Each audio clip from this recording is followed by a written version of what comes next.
I am here to tell you how you can change your name after you get married. I just got married about 2 months ago and went through the whole process myself.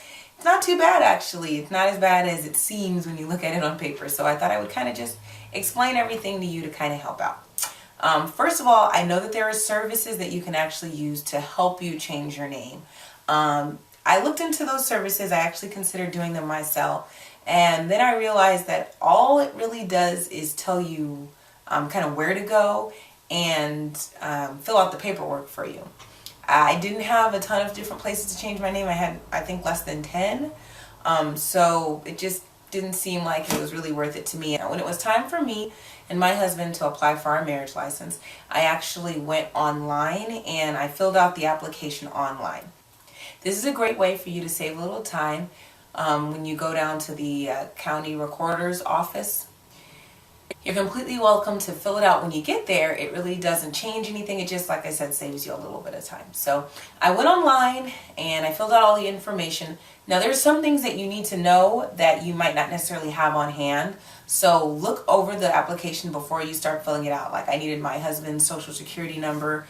And then once you fill out the application, you have 15 days to actually go down to the office, wait in that super long line, and then go ahead and get your application.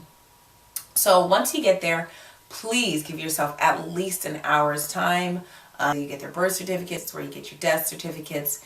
It's where you get your marriage certificates, of course, as well. So there are going to be a lot of people. Expect to stay there at least an hour to an hour and a half. My husband and I were kind of lucky. We got in and out in about 40 minutes. But a couple weeks later, I had to go with my mom to get a death certificate. And that took 2.5 hours. So you just never know what that line's going to be like. So make sure to give yourself lots of time. Give yourself lots of time on your meter as well. Both of you need to be present. Both you and your spouse need to be present in order to get that marriage license. So make sure that you guys are both in attendance. The marriage license cost us $90. Plus it was another $15 so that we could have the marriage certificate mailed to us. Now you do have the option of having to go in there and then pay $15 and get it later, but why would you want to do that? It doesn't seem like that makes any sense. So again, it's $90 just for the marriage license. And then there's another $15 so that they will send it to you in the mail and you'll get it within, a few weeks after you get married. Another thing to keep in mind is once you do get married, of course you need an ordained official to go ahead and sign your marriage license. You also need at least one witness. It has space for 2, but you only really need 1.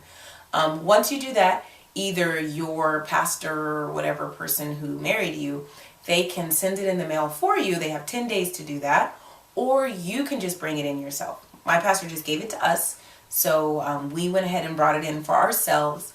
And you don't have to wait in that long line again. Thank God. All you have to do is walk in, go straight to the front, and you just hand the paper to them. And then they take care of it from there. So we received our marriage license, I think less than 2 weeks after we got married. It came really quickly, so that was great. And it was so cool to see my name. I knew me and my husband married and all that good stuff. That was really cool to get in the mail.